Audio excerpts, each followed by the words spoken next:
I'm going to continue reading. There is like 6 books I'm going to read on holodynamics. I encourage anybody to actually purchase this book from holodynamics.com. I believe they're really cheap and reasonable. I think you can get an ebook for like $10. For those that can't afford it, that's the only reason I'm reading it free, is because we all need to learn this stuff. It claims to be a tool that can solve every problem known to the human experience. There is a lot of shit coming down. You need to know how to take advantage of everything that's negative and transform it into everything that's positive. You need to be the winner of your own game. Not my game, your own game, by understanding exactly what's going on. So I'm going to continue reading. I really, really love anybody who can sit and watch somebody else read, especially when my reading skills out loud suck big time. But I feel it's extremely important that we need as much information as possible. It's not to say this book is 100% perfect. That's why I'm giving my point of view like a book discussion as I read through it. So it's not going to be just this guy's opinion, but it's going to be my opinion about this book, which does have a few flaws in it. So kudos to those who take the time to actually listen and learn. You're only benefiting yourself, not me. If you benefit yourself, I'm the winner. The only way I win is if you win. So, continuing reading. As I sensitize myself to what really worked for people, how they came into themselves, how they align themselves with health and growth, how they solved their problems, and then how relationships and even systems matured and solved their problems, I found that these principles were universal. They applied to all levels of human experience. To understand holodynamics, I needed to go beyond the limits of conventional thinking, beyond psychology, philosophy, religion, and their Newtonian worldview, to the new sciences of the quantum age. My own experience had taught me that intuition was by far the greatest gift I could have as a therapist, that all the rational training I had gone through was of very little use in healing and helping on the street. Somehow it was intuition that really counted. Now, that is one of the biggest things you really need to understand, is how to use your intuition. Your intuition is what is being suppressed big time. They do not want you to listen to your own personal voice. Why? Because then they can't control you. You won't be a thinking human. You will be just a robot, a slave, have no meaning. You'll be locked into everything that's wrong if you don't know how to use your intuition. Now, your intuition can guide you down the wrong path.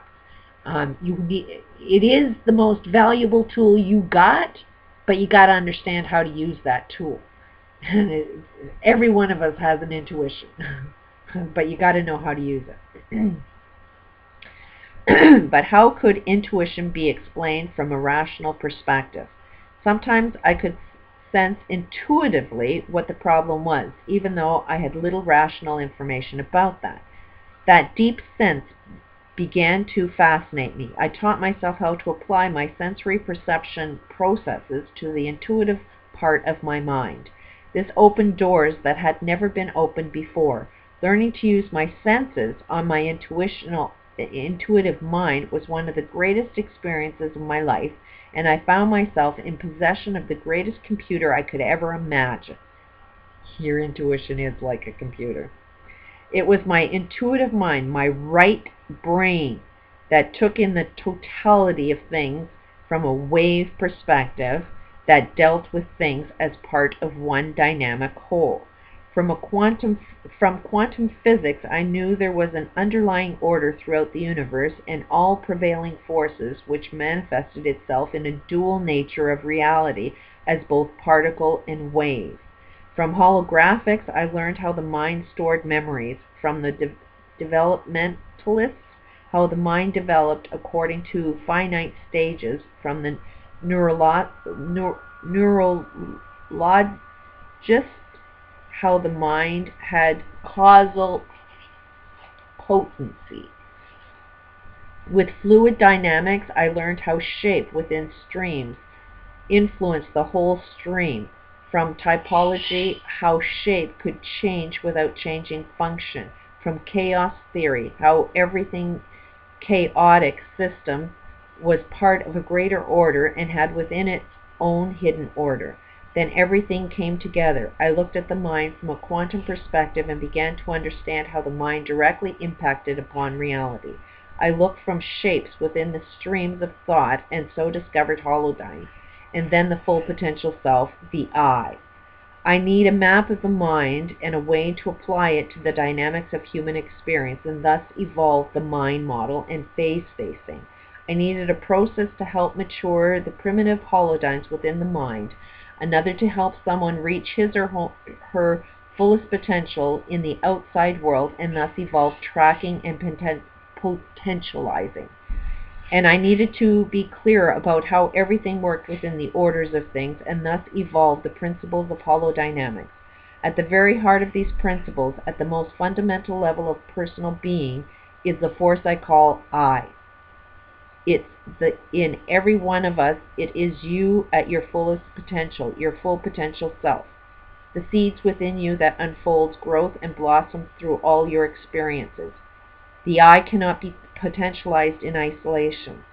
It is holodynamic, both individual and universal, inseparable part of one dynamic whole. Through the process of tracking and potentializing, you can align yourself with your I so that your life unfolds naturally, easily to the full potential.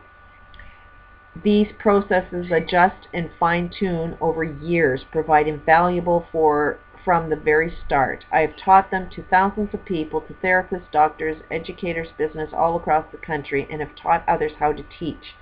Here for the first time I've explained the tracking, potentializing, and principles behind them so everyone can learn how to use them. The mind model and phase spacing will help solve unsolvable problems. You will discover through holodynamics how you can create reality in harmony with yourself and others and the universe. I'm going to continue on another tape. Gotta check my bird.